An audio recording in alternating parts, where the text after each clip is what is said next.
Lecture 2। आज date कितना है? आज 21 है। आज कोई हॉलीडे है क्या? नहीं, छुट्टी का दिन नहीं है। आज योगा डे है। इसीलिए बच्चा सब नहीं आया है।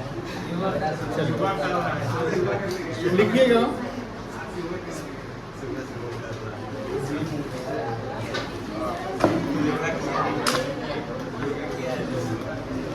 बातें नहीं करोगे।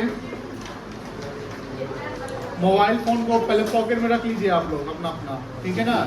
किताब नहीं ना निकाले हैं, किताब का यूज नहीं है। और कॉन्सेप्ट को फोकस करिए। जैसे बातें नहीं करेंगे प्लीज। पढ़ाई शुरू हो चुकी है।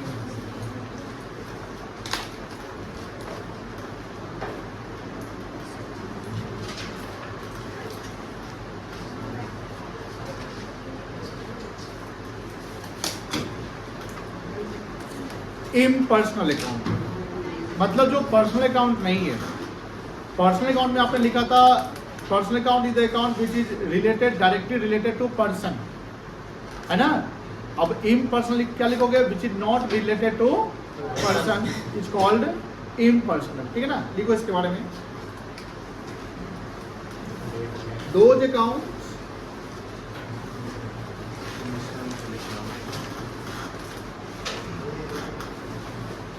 which is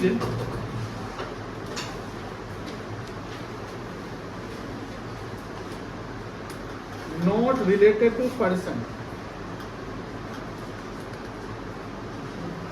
is called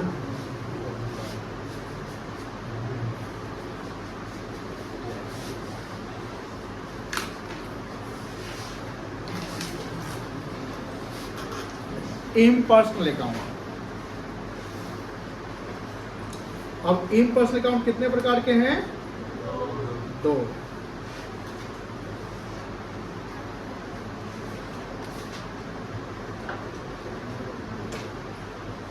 real account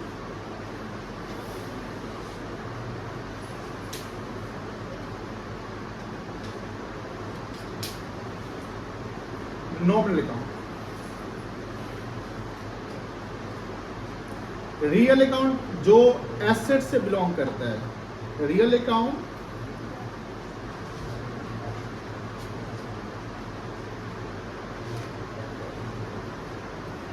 belongs to assets.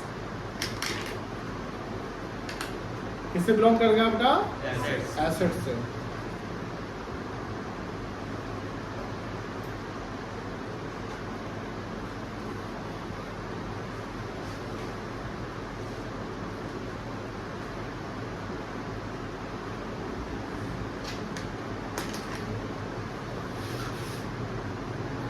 Assets like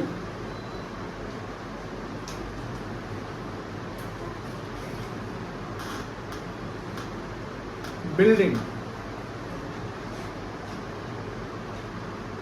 cash in hand, furniture,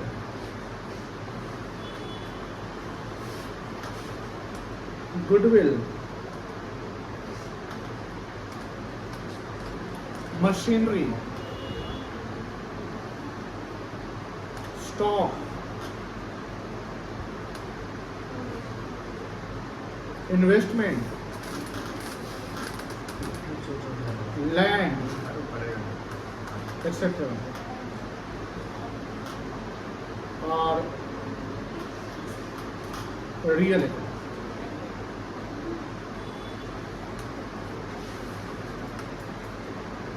Some assets are not real account. It is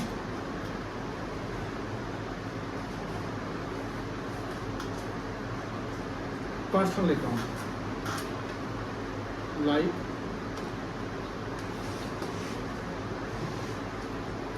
prepaid expenses,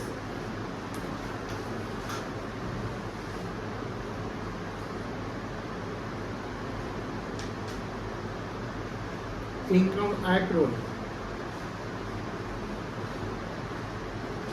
debtors, bank,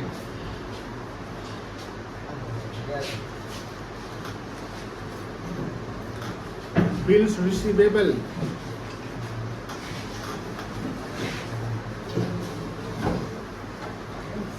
trade receivable, या इसी बोलते हैं अकाउंट्स रिसीवेबल।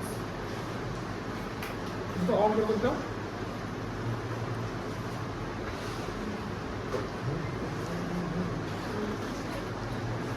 लिखिए।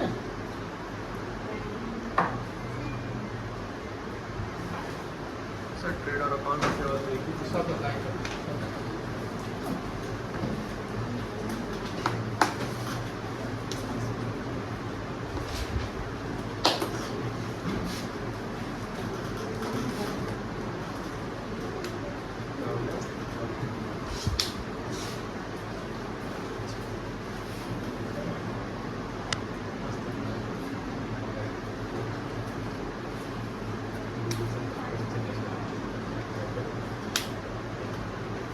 सब लोग लिख लिया?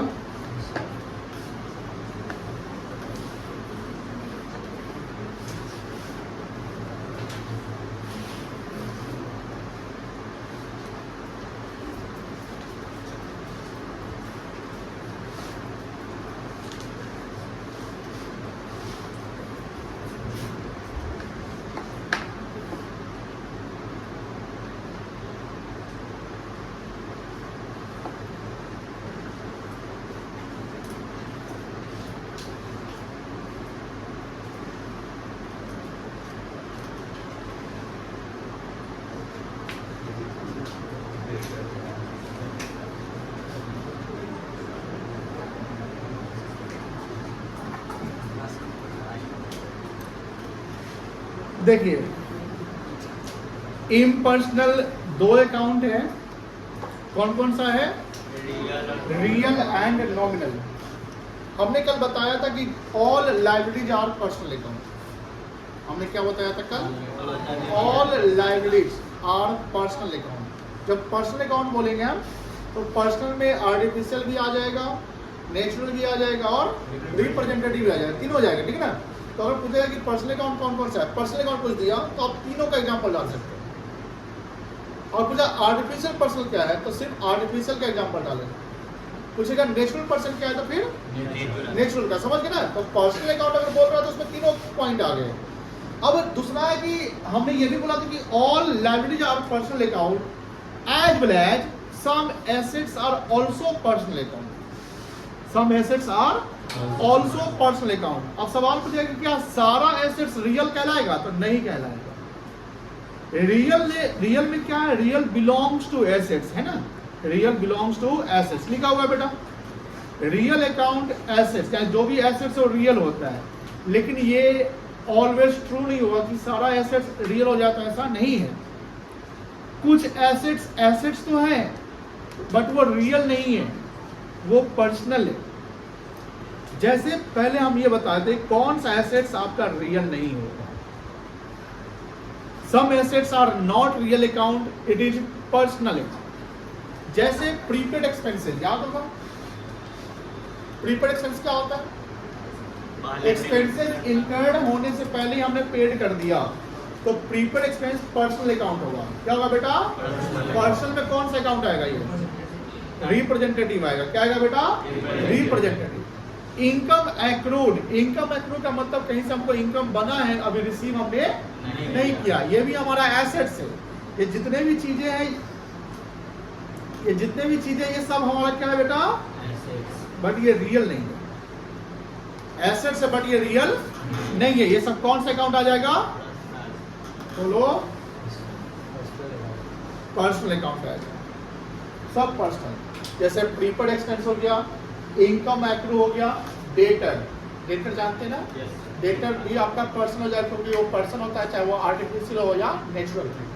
Bank जानते ना? बैंक एक ऑर्गेनाइजेशन हो गया जो आर्टिफिशियल में आ जाएगा।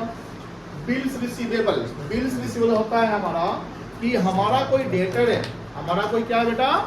डेटर है, और हमने उसको एक बिल लिख दिया कि तुमको पैसा इतना देना है। तो बिल जो हम लिखते हैं ना, तो वो एक पेपर पे, जो पेपर आपका स्टैम्प पेपर होता है, कौन सा पेपर होता है? स्टैम्प। यानी कि ब्लैंक पेपर, सादा पेपर नहीं होता है, एक स्टैम्प पेपर होता है, उस पर लिखा जाता है, उस पर साइन किया जाता है, देन उसको सेंड किया जाता है जिससे पैसा हमको लेना है। इसको ड्रोई कहते हैं, आगे एक चैप्टर पढ़ना उसमें मिलेगा।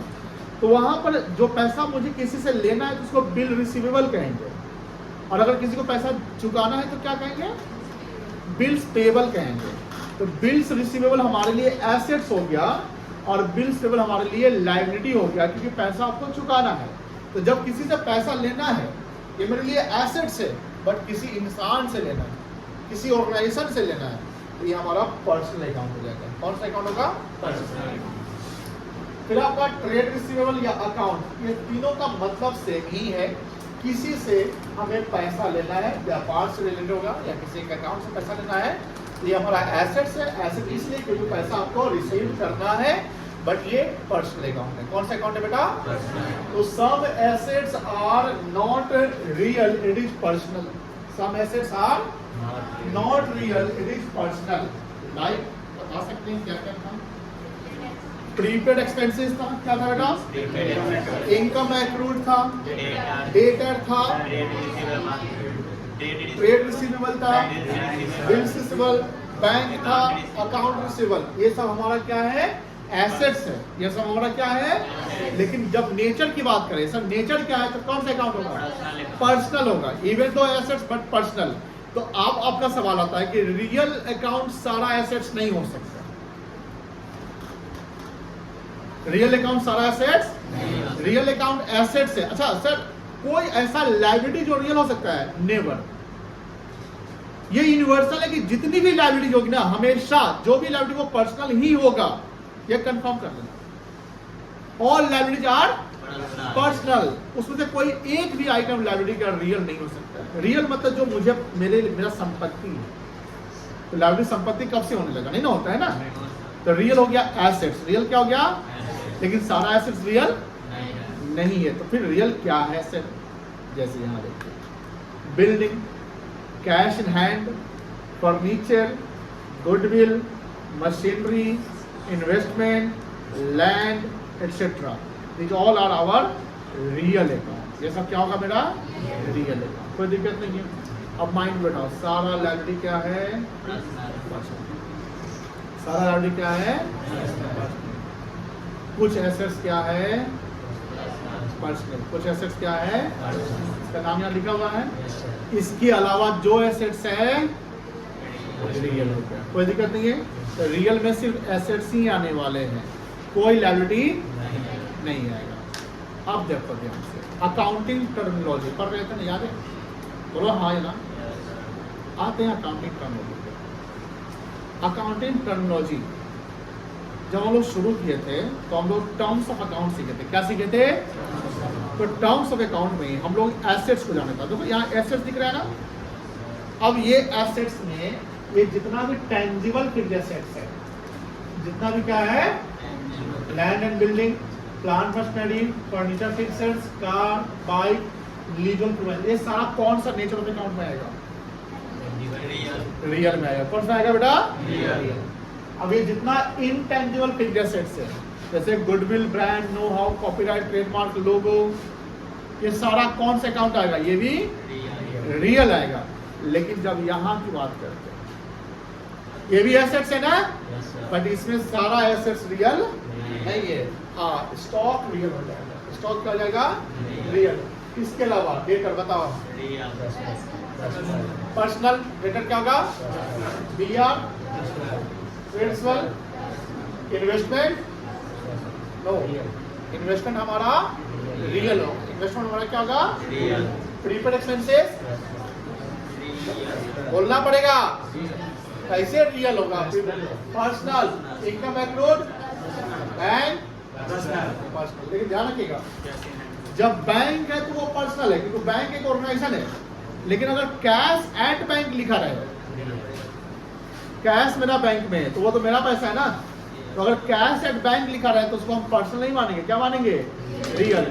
अगर सिर्फ वर्ड बैंक लिखा हुआ है तो पर्सनल, सिर्फ वर्ड बैंक लिखा हुआ है तो पर्सनल, कैश एट बैंक लिखा हुआ है तो रियल, तो वो एसेट्स हो गया, ठीक है ना।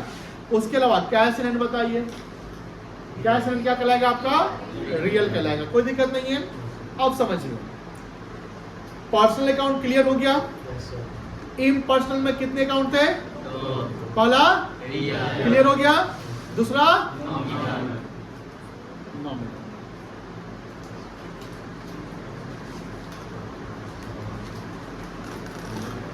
अब देखिए यहां पर ये दिख रहा है, क्या लिखा हुआ है?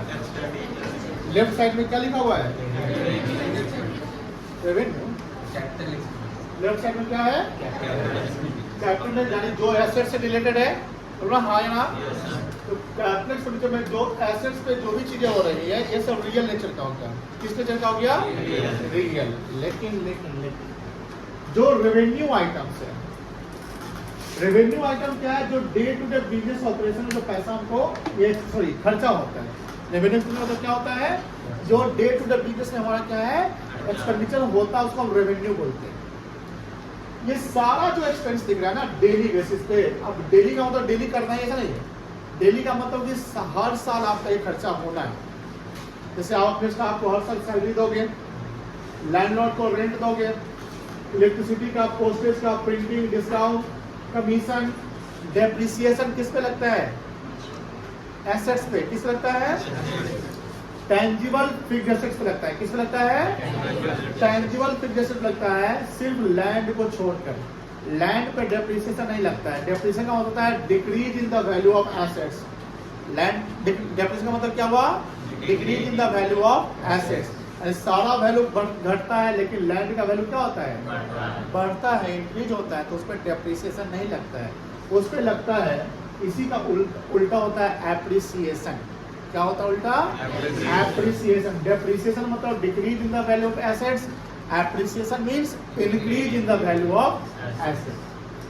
कैरेज ढुलाई में होता है, इसको फ्रेट पढ़ते हैं। कोई बच्चा फ्राइट पढ़ता है, फ्रेट पढ़ते हैं। क्या पढ़ते हैं?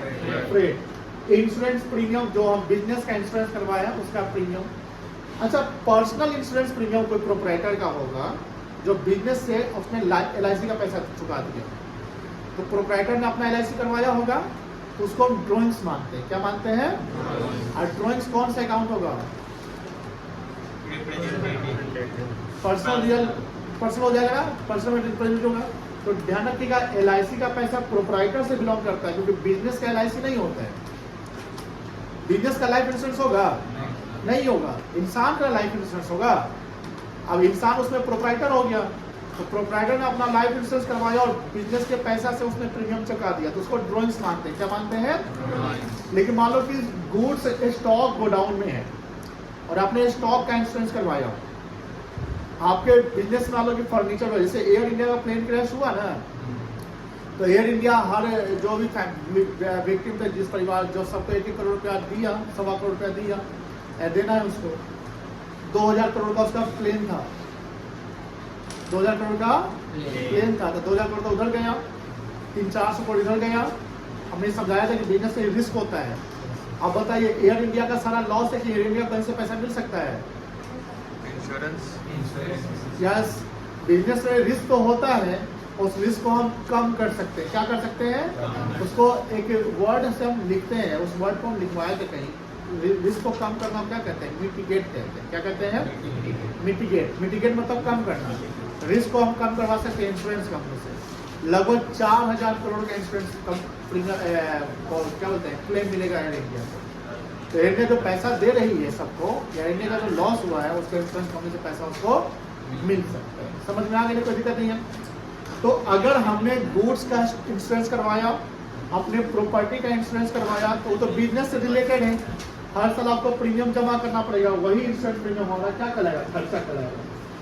सेल्स प्रमोशन जानते होंगे, एडवर्टाइज करवाना, गुड्स को खरीदना, कस्टमर को हॉस्पिटैलिटी, कस्टमर का मतलब जैसे आया तो उसको एंटरटेन वगैरह कर दो, कोल्ड ड्रिंक्स वगैरह नाश्ता पानी करा दिए, staff welfare, charity, donation, bad debt. Bad debt बताए थे, ये डेट पढ़ते, क्या पढ़ते हैं? डेट। बैड डेट क्या होता है? किसी डेटर से पैसा जो रिकवर नहीं हो पाया उसको बैड डेट कहते हैं। सारा लिखवाए होंगे नीचे में, ठीक है ना। Travelling, repair, maintenance, interest, these all are revenue expenditure. अब बोलेंगे सर ये बता क्या रहे हैं, देखो जितने भी रेवेन्यू एक्सपेंडिचर है, जितने भी all revenue expenditure and all revenue receipts, मेरा वर्ड रेवेन्यू पे, कैपिटल पे नहीं है। कैपिटल रिसीट्स लाइबिलिटी होता है। कैपिटल रिसीट्स क्या होता है? लाइबिलिटी। कैपिटल एक्सपेंडिचर एसेट्स होता है। तो एसेट्स तो रियल में चला गया, किस में चला गया? रियल में। लाइबिलिटी किस में चला गया? बोलो ना, पर्सनल में। तो कैपिटल आइटम रियल और पर्सनल है। कैपिटल आइटम क्या बेटा? तो बचा क्या? Revenue item. क्या बचा? जितना भी रेवेन्यू एक्सपेंडिचर है या जितना भी रेवेन्यू इनकम है, सब का सब क्या कहलाएगा? नॉमिनल। कॉन्सेप्ट क्लियर हो गया? जितना भी रेवेन्यू एक्सपेंडिचर और जितना भी रेवेन्यू इनकम है, this all are what? Nominal account. Real लिख लिया ना? बोलो ना। इसको लिखो, लिखो।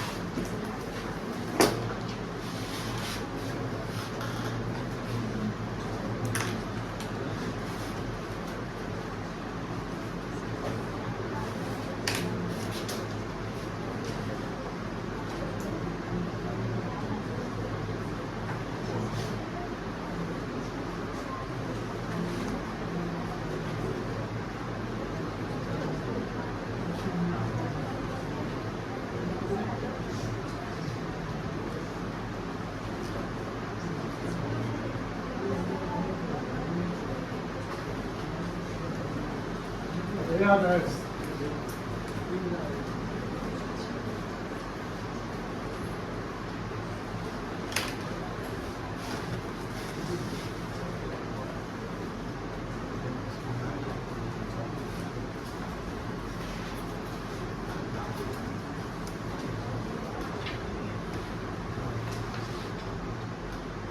हो गया?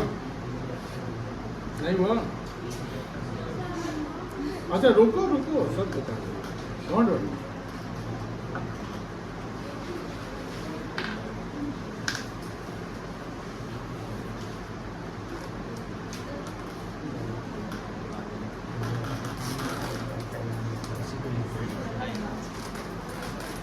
जितना भी रेवेन्यू एक्सपेंडिचर क्या है?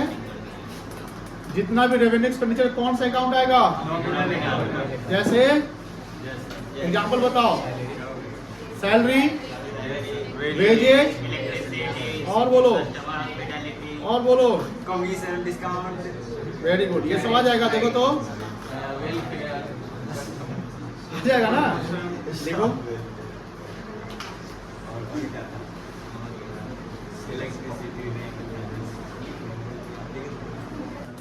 नॉमिनल है। जितना भी रेवेन्यू रिसीट्स वो भी क्या है? नॉमिनल। कोई दिक्कत नहीं ना है?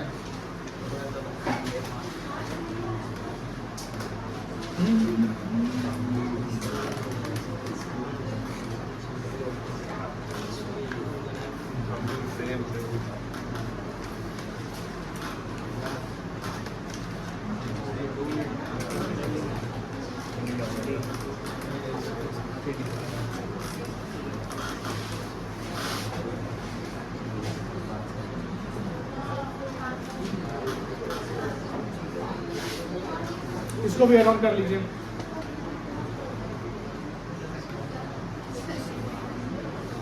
ये सब हमको लिखना आता था वहां से।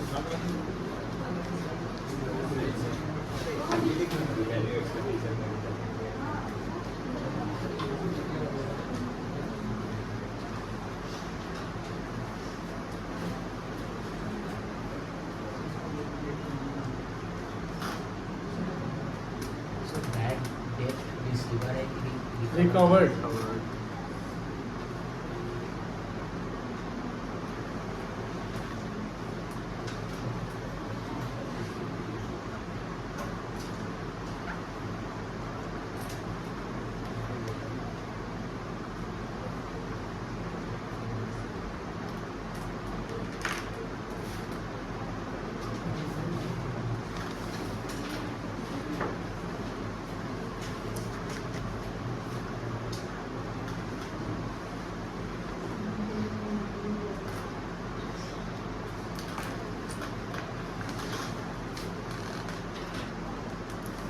गया?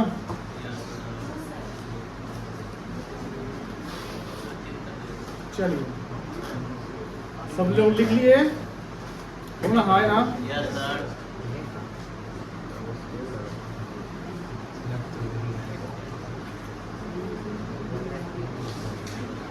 Summary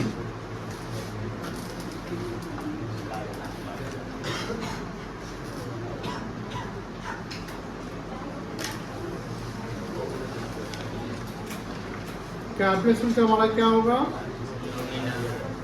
asset. कैपिटल एक्सपेंडिचर क्या होगा?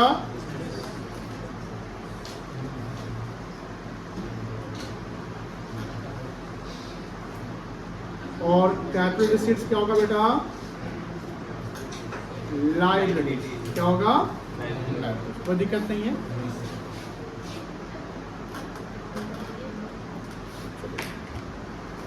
और ये आएगा कौन सा अकाउंट? पर्सनल। और ये कोई दिक्कत नहीं है। उसके अलावा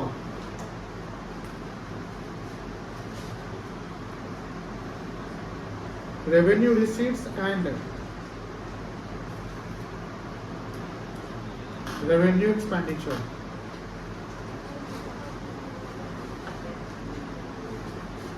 ये कौन सा अकाउंट आएगा?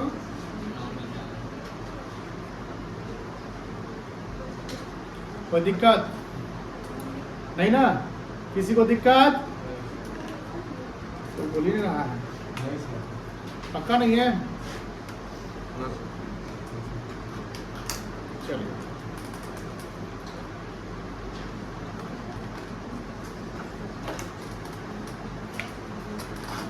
सवाल पूछ सकते हैं?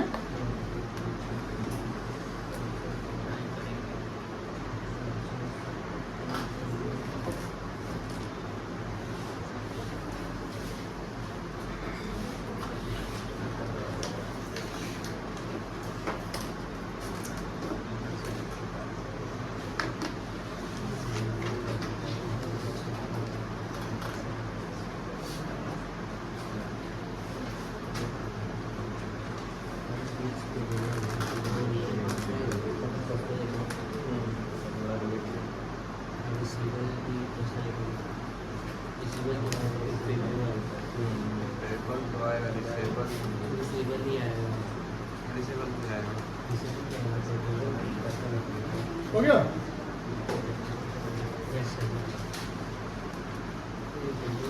पूछिए आप।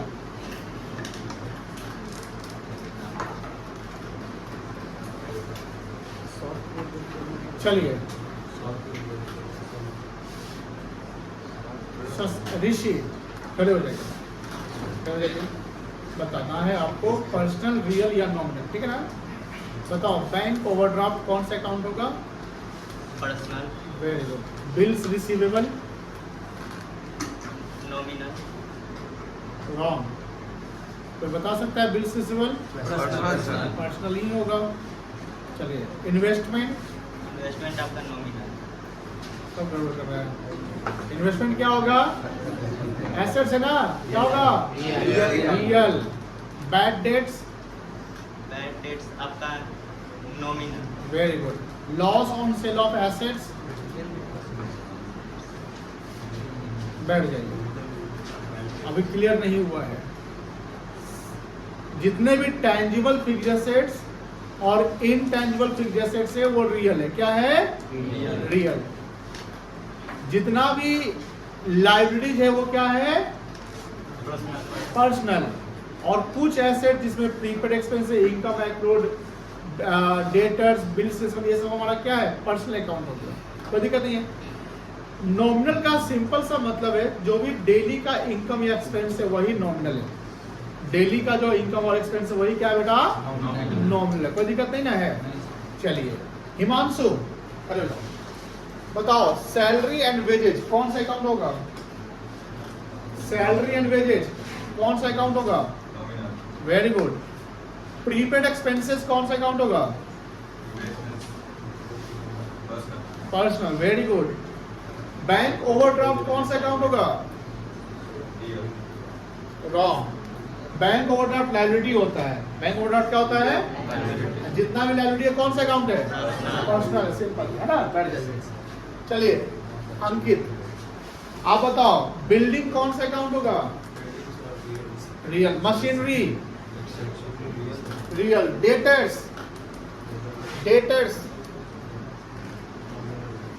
नो। डेटर कौन सा अकाउंट होगा? पर्सनल। डेटर है ना, तो पर्सन होगा। डेटर क्या है?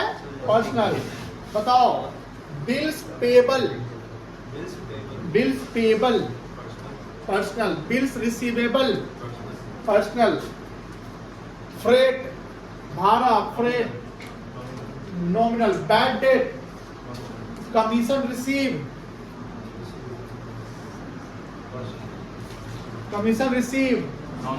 Nominal. Commission receive in advance. बैठ जाइए। कमीशन रिसीव क्या है? नॉमिनल अकाउंट है, but commission receive in advance होगा तब पर्सनल। देखिए अब हम आपको वैसा चीज बताएंगे जो आपको फंसा सकता है, ट्रैप में डाल सकता है। जैसे अगर लिखा रहे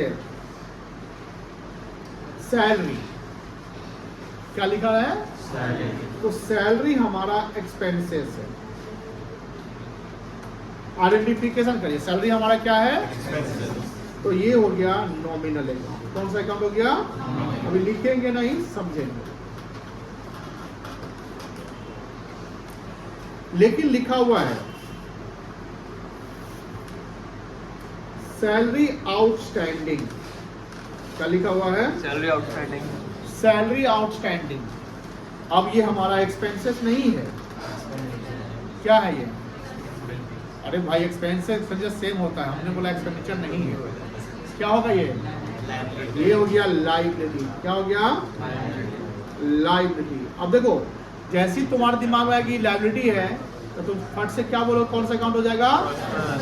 पर्सनल। दिमाग में ये रखना है, कोई दिक्कत नहीं है, रखना नहीं कि ये आइटम पर्सनल होता है, सारा लायबिलिटी पर्सनल।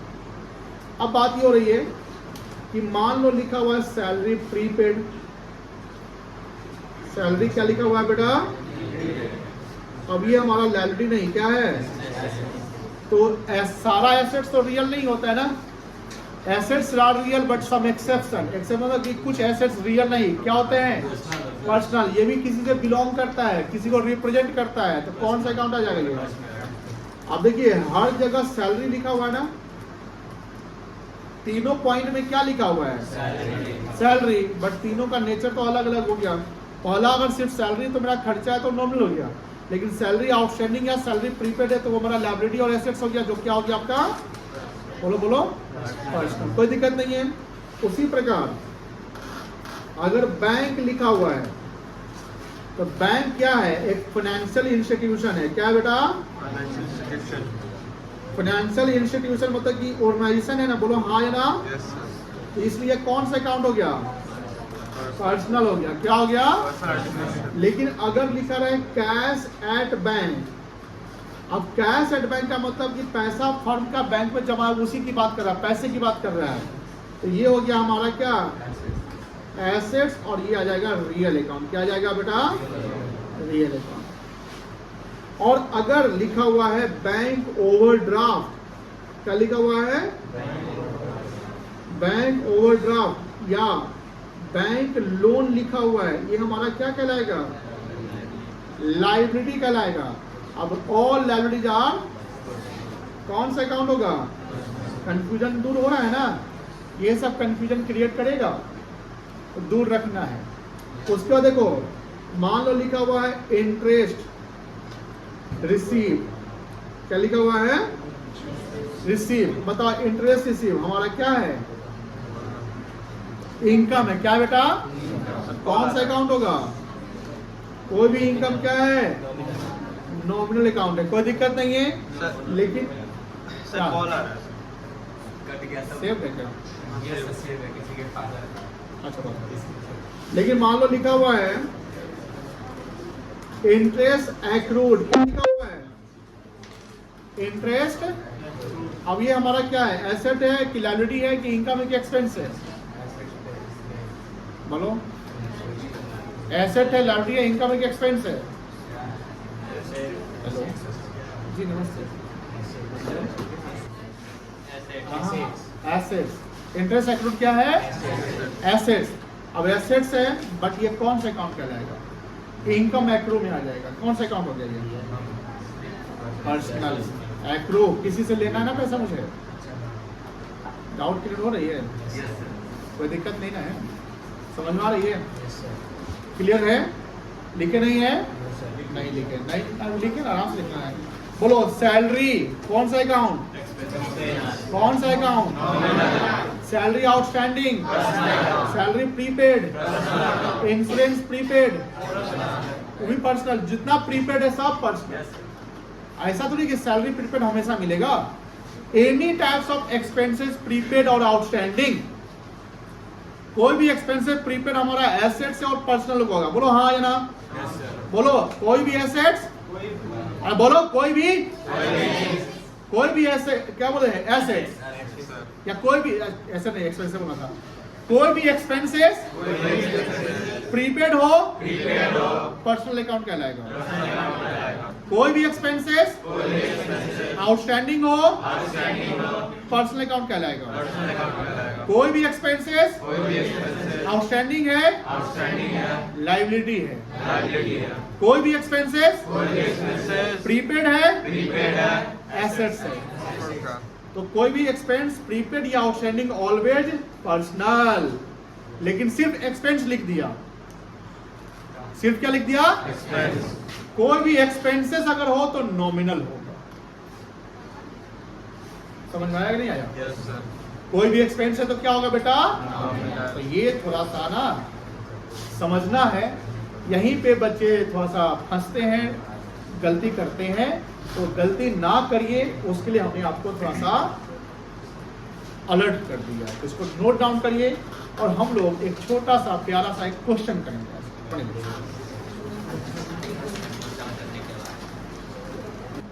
2 पॉइंट और लिख लो। अगर लिखा हुआ है गुड्स परचेज, क्या लिखा हुआ बेटा? तो गुड्स परचेज में परचेज आता है, क्या आता है? और परचेज हमारा एक्सपेंसेस कहलाएगा, क्या कहलाएगा? तो ये कौन से अकाउंट में जाएगा? नॉमिनल। फिर अगर लिखा हुआ है गुड्स सोल्ड, क्या आएगा? सेल्स आएगा। सेल्स हमारा क्या होगा? इनकम। तो कौन सा अकाउंट होगा? Nominal account. लेकिन ध्यान रखिएगा, अगर स्टॉक लिखा हुआ है, क्या लिखा हुआ है? तो स्टॉक हमारा क्या है? और ये कौन सा अकाउंट आ जाएगा? तो रियल है।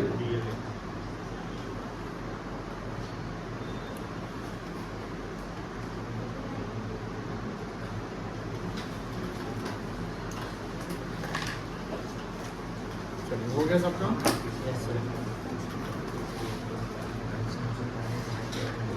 हो गया सबका?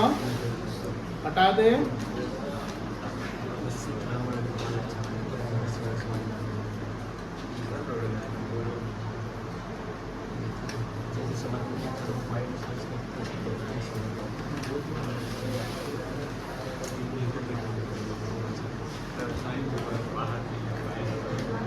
क्या?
सवाल देखिए, क्लासिफाई द फॉलोइंग अकाउंट्स।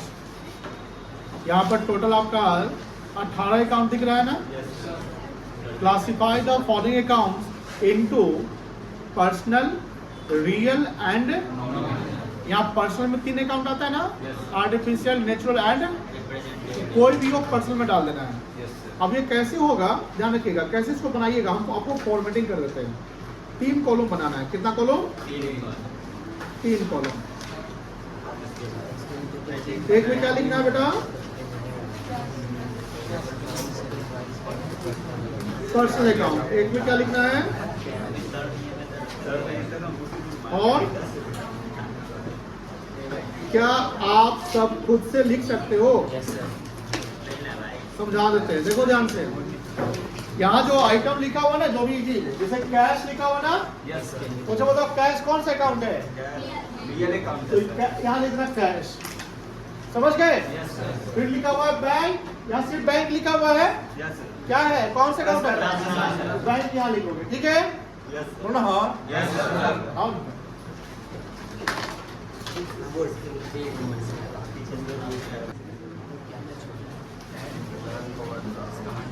बोलेंगे, मिलाते जाइएगा।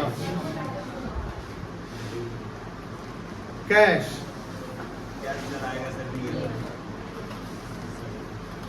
Bank, personal account, outstanding salary, personal account,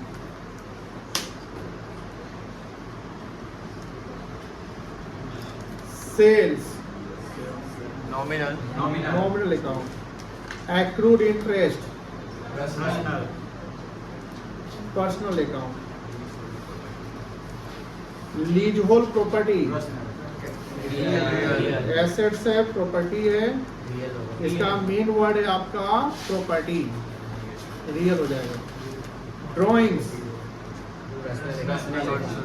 personal account, discount receive income है, कौन सा अकाउंट होगा?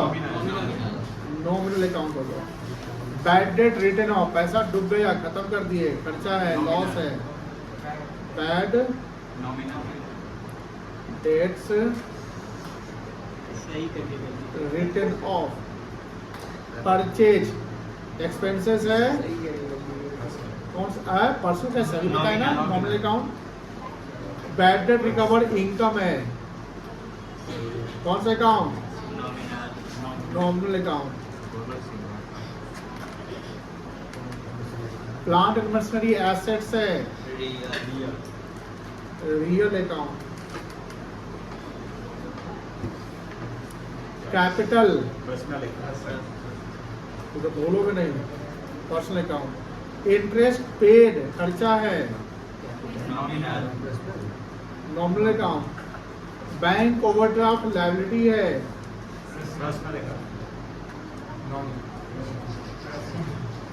Personal account. Prepaid rent assets है बट पर्सनल है। कैरेज इनवार्ड खर्चा है, नॉमिनल अकाउंट। बात नहीं करो। गुडविल इनटेंजिबल एसेट्स है, किसका सब सही हो गया?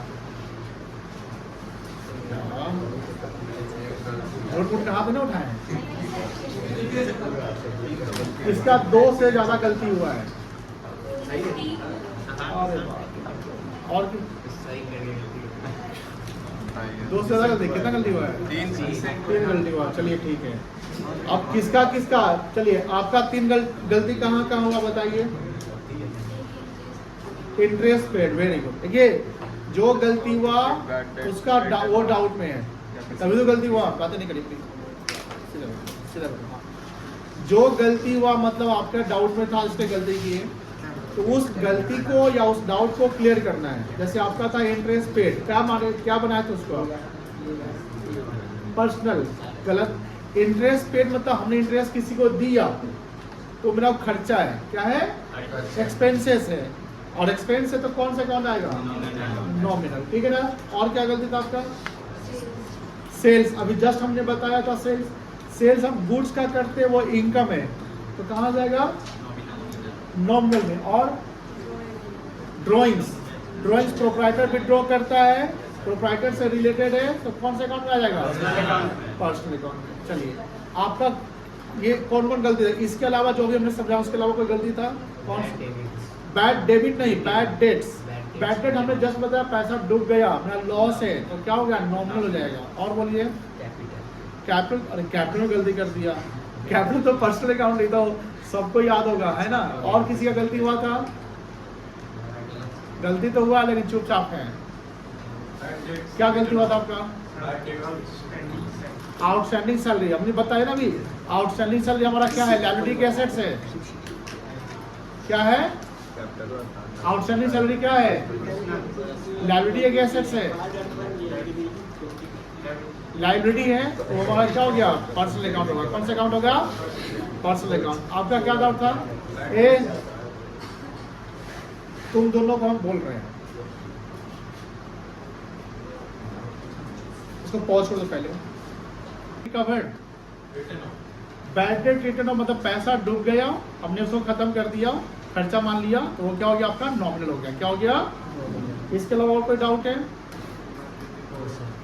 बैड डेट रिकवर्ड, पैसा जो डूब गया है वो किसी ने पैसा मुझे वापस कर दिया, मतलब आपको लगा कि नहीं मिलेगा, ठीक है ना, लेकिन डेटर मान लो बाद में आता है वो पैसा दे देता है, तो मेरे लिए इनकम है। क्या है बेटा?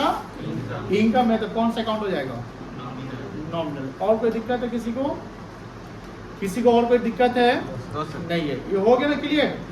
अब देखिए ये कुछ एक्सरसाइज करके आ रहे हैं, ठीक है? करके आओगे?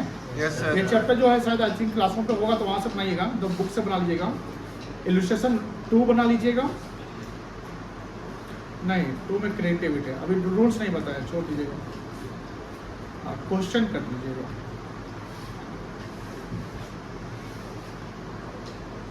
क्वेश्चन नंबर 1 कर लेना है, एंड 2 कर लेना है, 3 कर लेना है, ठीक है ना? 1 2 3 क्वेश्चन कर लेना है। कल जो है, कल तो संडे है ना? Yes sir. कल तो संडे है तो कल क्लास ऑफ रहेगा। मंडे को हम लोग पढ़ेंगे रूल्स, मतलब कि डेबिट क्या होगा और क्या होगा। जैसे पर्सनल अकाउंट समझ चुके हैं आप, रियल समझ चुके हैं और नॉमिनल समझ चुके हैं, अब उसके रूल्स सीखेंगे, डेबिट क्या होगा और क्रेडिट क्या होगा, ठीक है ना? चलिए स्टैट्स निकालिए। स्टैट्स का कुछ एक्सरसाइज दिए थे क्या करने के लिए?